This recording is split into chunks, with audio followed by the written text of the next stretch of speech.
We are here on the PolyNoMore web archive, and we are creating some read-alouds of the in-depth studies unit that has been requested for some people that don't have time to read in depth but would like to listen. Um, these units are found on the Facebook public group called PolyNoMore, and if you want to comment or engage socially like that, you should go to that Facebook group. But this is just the web archive. So we're looking at Unit 3, Might God Call a Christian Husband to Polygamy? And since it's possible that somebody may be reading or listening to this out of order, I just wanted to start here on the landing page. So for Unit 3, it says, several women have reached out to this ministry after being shocked by their husband's announcement that God has told him he is to take a second woman to be his wife while still married to his first wife. The testimonies and rationales given by these well-intentioned husbands follow remarkably similar explanations. This expanding unit weighs their question using extensive scriptural study to build a true biblical response to their account of having heard this from God. So when we visit the unit landing page, we have already created some read-alouds and talked about part 1, the nature of Christian service, part 2, the nature of God, and today we're on part 3, the nature of polygamous marriage. And in this unit, it represents a biblical response in 7 consecutive parts to this first question asked by wives who have contacted this ministry after being approached by their husbands to consent to Christian polygamy. Each part builds upon the one before it. So for a full understanding, we do encourage you to treat each previous part as prerequisite to the subsequent articles and read them. And then there's a link here for the PolyNoMore Facebook group. So we're going to get started here. Part 3, the nature of polygamous marriage. Biblical response to answering the question, Christian husband, has God called you to take a second wife in polygamy? We first have to ask, might the God of the Bible instruct a Christian husband to add a second wife to their marriage? It's not enough just to say, of course not, because they really believe that that is the instruction. So in our biblical response so far, in part 1, we began by looking at examples in the Word about who initiated monogamous and polygamous marriage, and the marital status Jesus and the Apostle Paul preferred for Christians called to his service. Conclusion, stating that the God of the Bible has called a Christian man to take a second wife is logically inconsistent with the biblical record that God has not called a man to take even one wife if he can help himself. And of the very few times God himself has ever specifically directed a man in the Bible to take a mate, 100% of those examples have been monogamous. In part 2, we considered the nature of God as revealed through Jesus Christ. Conclusion, Christ revealed an attitude of enormous value placed upon women, children, and all the oppressed people of our cultures and societies. These revelations solidly made the case that polygamous marriages belong to the old patriarchal model of times before men and women could be made new creations in Christ. Such times tolerated and regulated the already existing double standards of a hard-hearted, developing society, which subjugated women and children and elevated men above women in a way that the image and Son of God simply does not. And there is a link to revisit one or both of those sections, either on the unit page in Facebook or on this web archive at the landing page where we started this screencast. So, considering the nature of polygamous marriage, do polygamous relationships look like Jesus?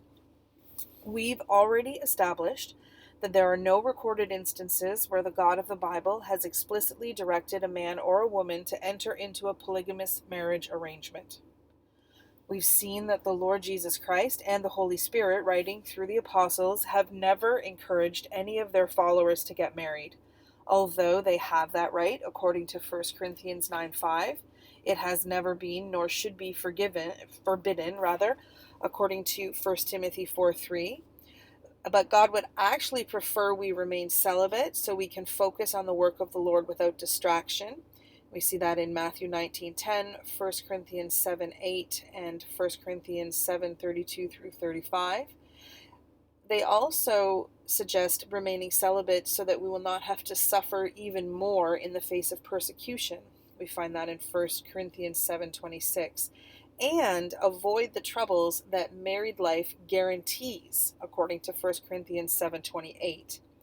This promise to the married is that they will have trouble, and it is easy enough to infer that if there's two, it will be double.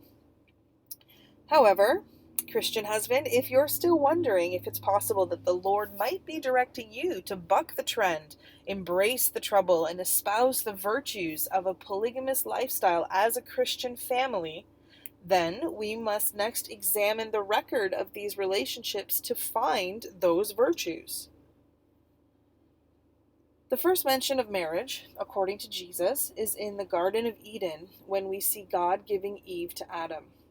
This sets up a pattern of monogamy normative, heterosexual normative, lifelong bonding relationships that Jesus feels comfortable appealing to as the way God intended things to be and function for married men and women from the beginning. A few generations later, the biblical record introduces us to the first recorded polygamous marriage. The father of polygamy, Lamech, son of Cain. Genesis chapter 4, verses 17 through 24.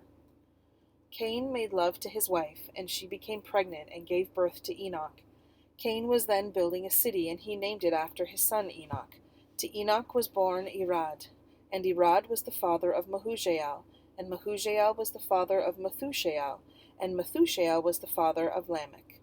Lamech married two women, one named Ada and the other Zillah. Ada gave birth to Jabal. He was the father of those who live in tents and raise livestock. His brother's name was Jubal. He was the father of all who play stringed instruments and pipes. Zillah also had a son, Tubal-Cain, who forged all kinds of tools out of bronze and iron. Tubal-Cain's sister was Naamah. Lamech said to his wives, Ada and Zillah, listen to me, wives of Lamech, hear my words. I have killed a man for wounding me, a young man for injuring me.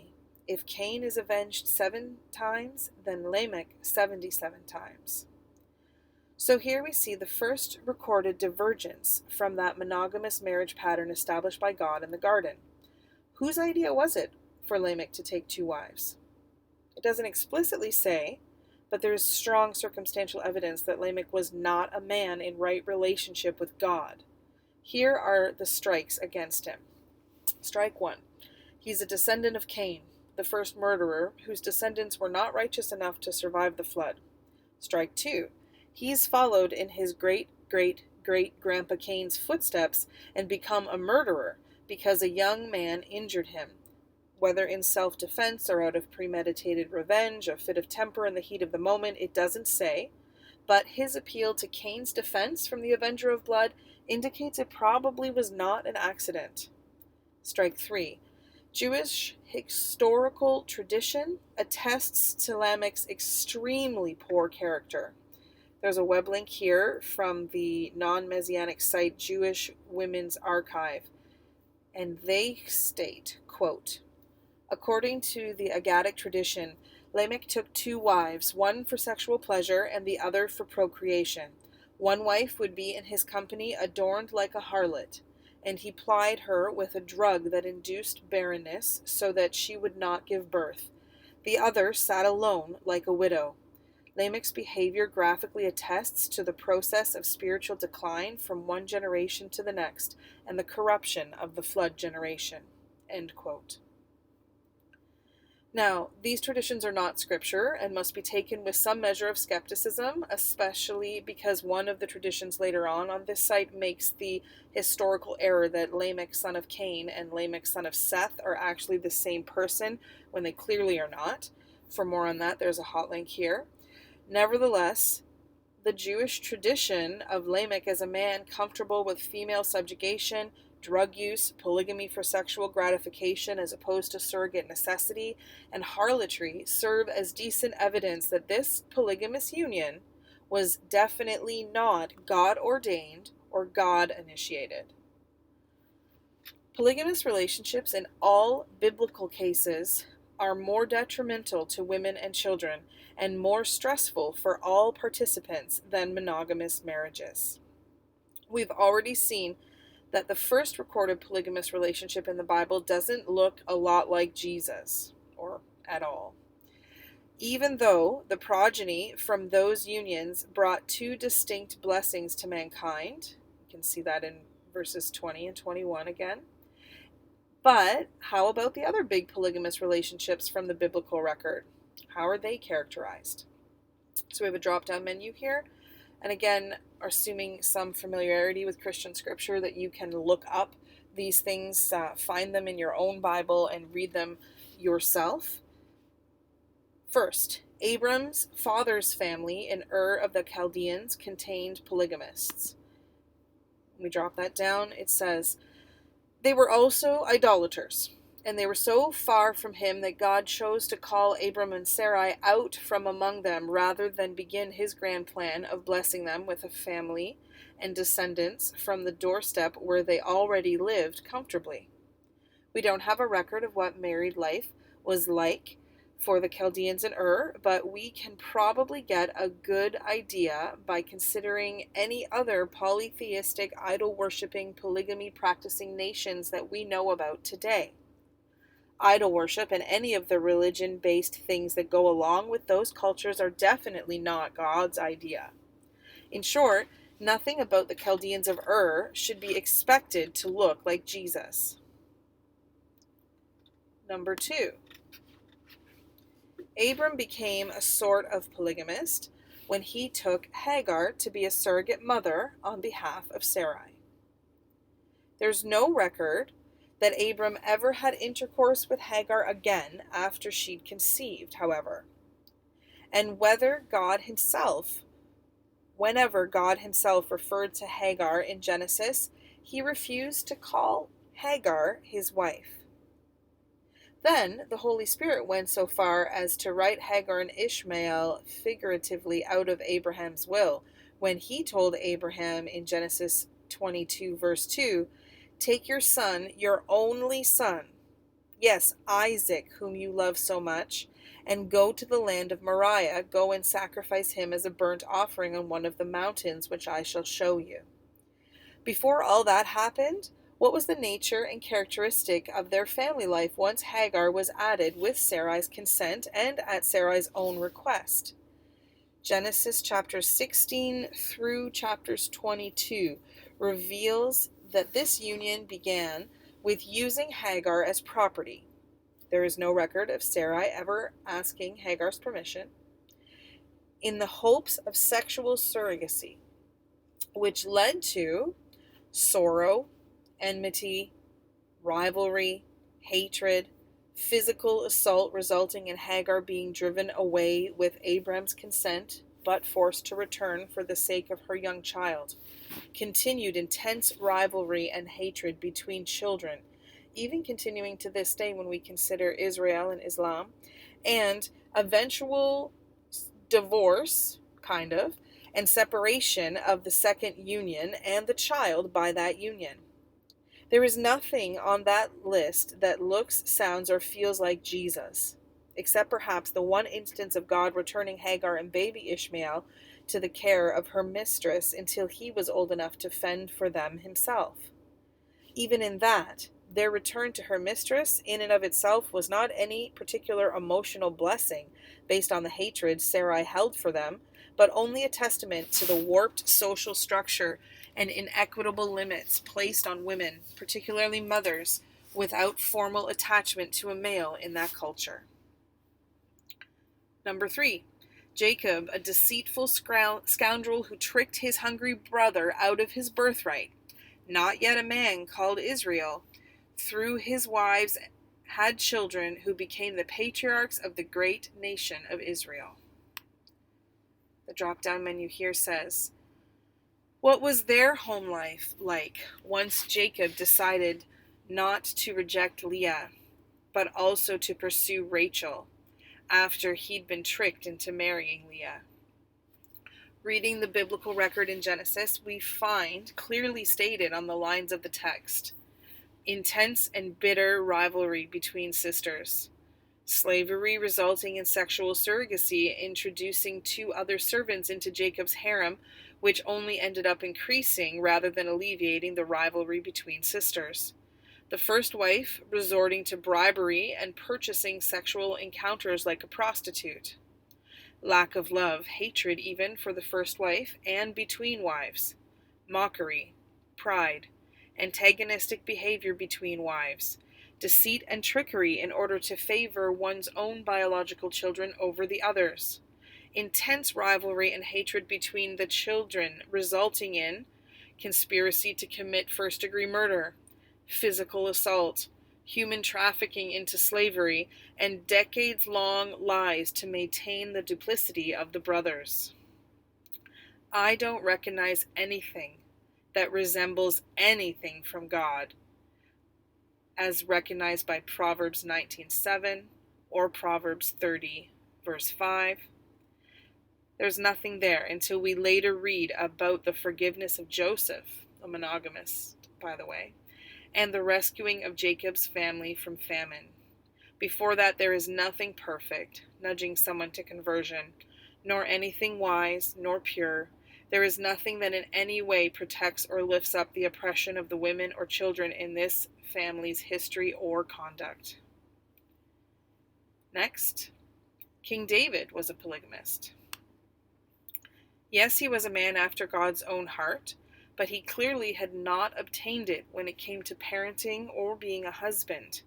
His family was so dysfunctional that one of his sons made sure to publicly rape 10 of his stepmothers on the rooftop while his father was away. Interestingly, after that, David had no more intercourse with those women, and they lived as widows the rest of their days, while he continued to protect and provide for their needs. He looked like Jesus when he worshipped, but apparently he reverted to a workaholic deadbeat dad when the music faded, whom some of his children hated so much that they actively plotted his political and physical downfall. In terms of marital choices that look, sound, and feel like Jesus, King David demanded reconciliation with his first wife, Michal, even though she had been married to another man in his absence. The sorrow of her second husband at this, however, is another testament to the destructive emotional carnage of polygamous relationship structures. David's choice to continue to care for and provide for the needs of his secondary wives which had been raped is also a fair indication of the character of Christ. He seems to have changed his mind, an attitude of repentance, about continuing in polygamy with them, yet he knew that his society would not provide adequately for them if he sent them away. So King David chose celibacy where they were concerned, while still providing them their own house and the food, clothing, and protection that had been being connected to a man in that society afforded. This is a noble trait and a wise example for repentant polygamists living in cultures which legalize it, having a similar social structure that denies women and children basic rights. And last, in the big examples of polygamy in the Word, Solomon followed in his father's polygamous ways to the nth degree.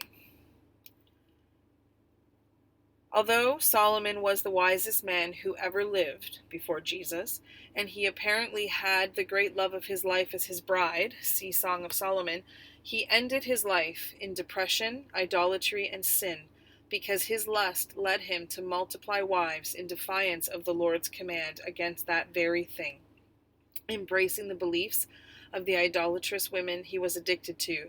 And the one son that is mentioned in biblical records, Rehoboam, and there's a link there to read more about him, looked nothing like one who was raised in, quote, the nurture and admonition of the Lord.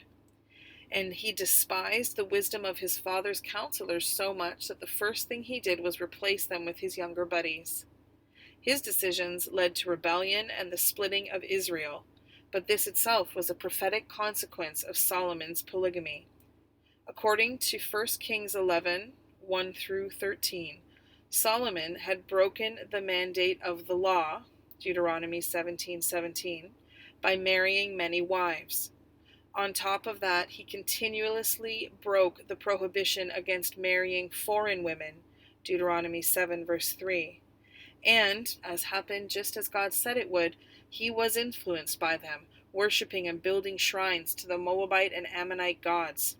We read in 1 Kings 11, starting at verse 9, "So the Lord became angry with Solomon because his heart had turned from the Lord God of Israel, who had appeared to him twice, and had commanded him concerning this thing, that he should not go after other gods.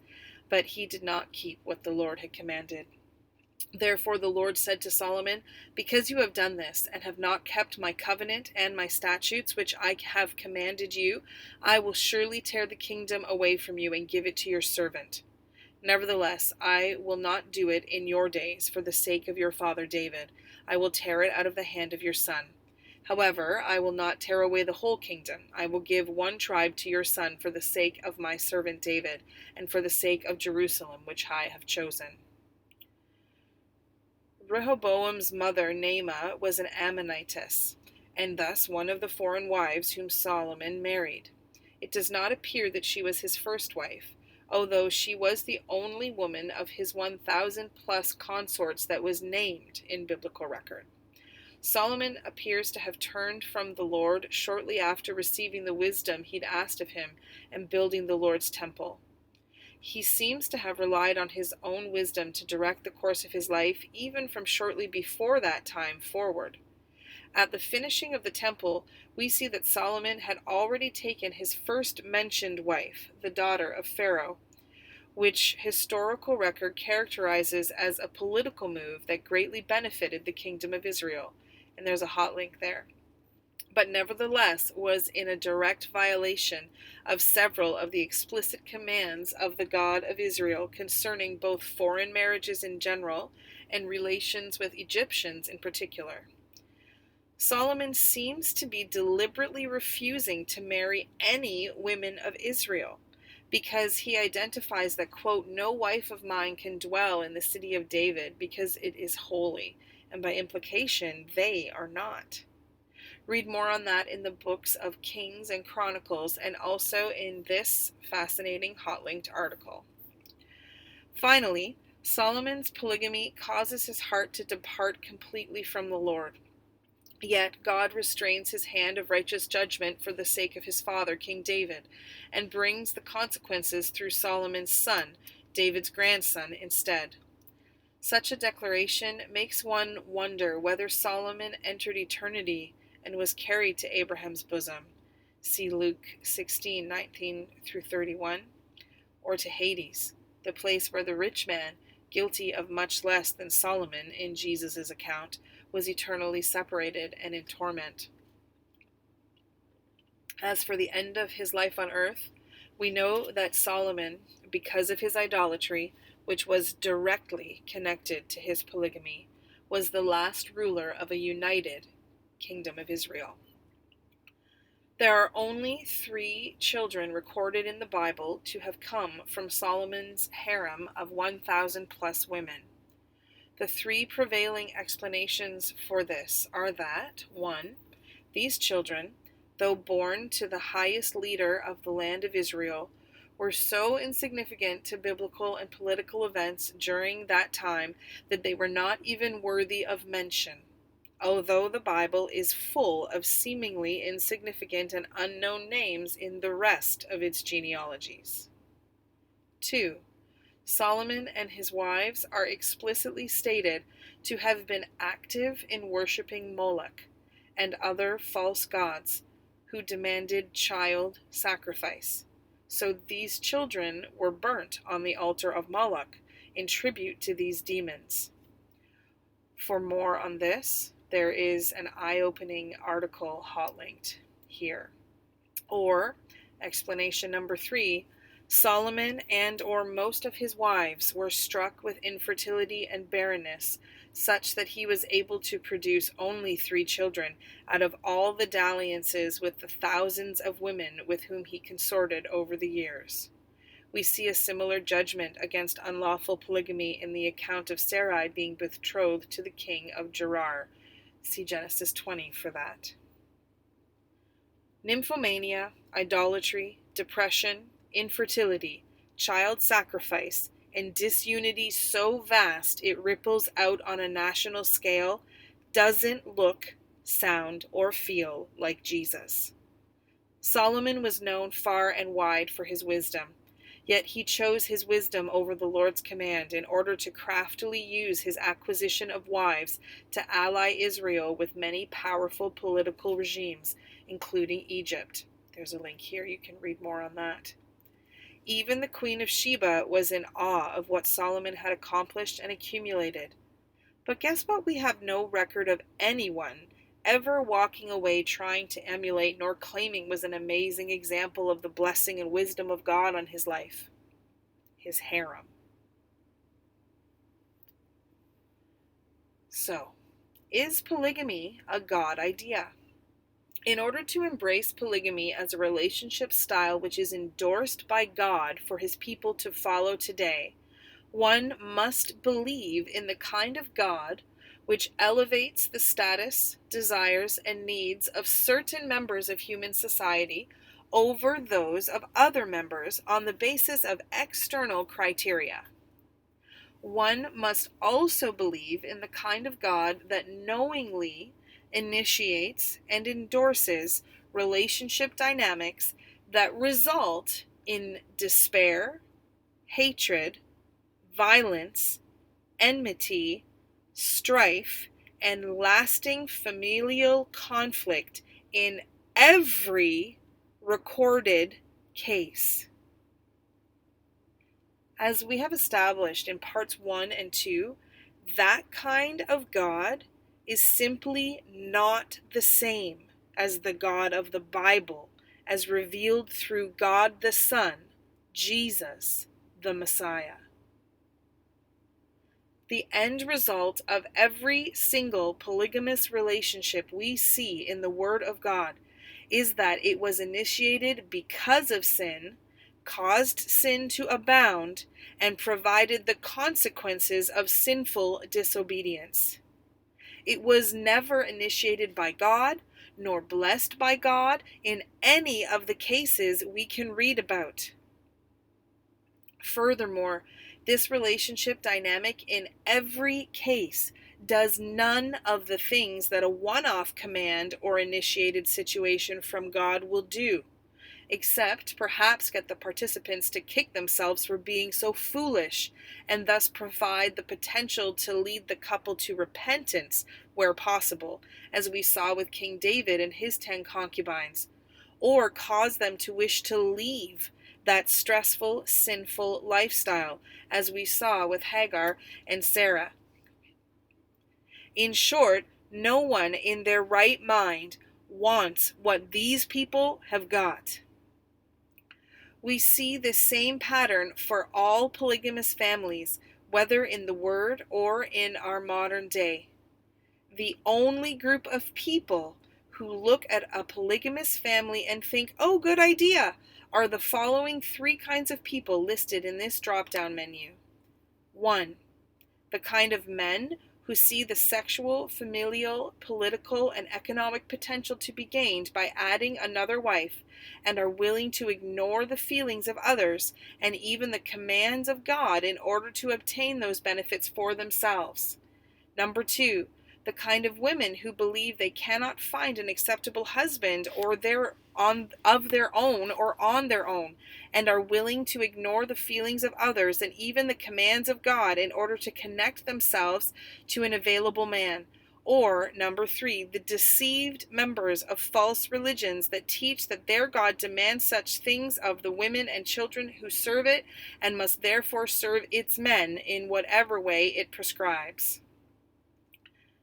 Christian husband, do you honestly believe that the God of the Bible, whom you say you know, is guiding you to embrace such an arrangement that has been shown not to have originated as God's idea, never to have been initiated at God's direction, and yields the number 0 on the only litmus test that really matters? Does this look like, sound like, or feel like Jesus Christ, the invisible image of the visible God of the Bible? Research of non-Christian polygamy also indicates that this relationship structure is deleterious to the health and well-being of the people involved. For more information on that, see this hot linked article. Even atheists, unbelievers who regularly engage in other sexual sins, including other forms of adultery, look at those who engage in polygamous marriage, if they themselves are not already sexually broken and conditioned towards polyamory, with disdain, disgust, and disbelief. When your unbelieving friends and neighbors find out about what you're putting your wife through so that you can have another wife, and they agree with your Christian friends to call that shameful and a sin, you can know with absolute certainty that you've stumbled upon an idea that looks nothing like Jesus. If you call yourself a Christian, then you will turn tail and run from that thing like the devil himself is pursuing you, because that's the one who these relationships resemble. For every individual except the lucky fool who gets extra troubles, extra sex, free childcare and house cleaning, additional companionship and more buying power in exchange for a damaged reputation and a sickening witness for the God who loves your ease and comfort and pleasure and all that you represent as a man more than he loves the women and children he's supposedly giving you. The one who suggests this for your family may have come to you like an angel of light, but I promise you that his real name is not Jesus Christ. In 100% of the cases recorded in Scripture, polygamy fails the test of an idea or relationship birthed from the heart, mind, or mouth of God. The record of monogamous marriage. You may wish to point out that monogamous marriages are also stressful. The Bible says there will be trouble, and not a bed of roses either. Many monogamous marriages are full of abuse, addiction, sexual perversion, and strife. These things are true. However, can you claim that such marriages that are full of those things are populated by radical, sold-out, born-again believers living the way God intended for disciples of Christ to live? Certainly not in the case of both spouses, if at all. So we see that broken people create broken marriages, regardless of relationship style. But when we want to see the kind of relationship that God says truly brings him glory, one that is perfect and pure, brings others closer to conversion, and is a shield and refuge for the simple, the weak, and the oppressed, we must look no further than God himself. Ephesians 5 admonishes a husband to love his wife as Christ loved the church and gave himself for her, singular. The man who loves like Jesus, married to a woman who loves like Jesus, will exhibit a marriage made in heaven and give hope and truth to their neighbors, friends, and family. This brings glory to God, and this kind of marriage must be monogamous, as we've seen, or it fails the test. Let me ask you this. If you have an unbelieving wife, is she reeling that you, who are supposed to be a Christian, is even asking this of her? Or if you have a believing wife, is she petitioning the Lord to change your heart, open your eyes, and free her and this other woman from the oppression and shame of the polygamous marriage arrangement you're proposing, or already living against her express wishes because it's more about you than it is about her? Do those pleas fall on deaf ears? I wonder what possible motivation you would have to ignore them. Don't say God told you to, because if you've read this with a humble heart, you now know that's just not true. Humbly consider the following. Does your husbandship of your first wife look like that of Ephesians 5 yet? If your wife is in one of the two categories in the paragraph above this, and if you're honest, your answer will be no. So how is it that you dare presume that the Lord Jesus is directing you to add a second wife to the mix when you haven't even begun to consistently look like and love like Christ with the first one he gave you?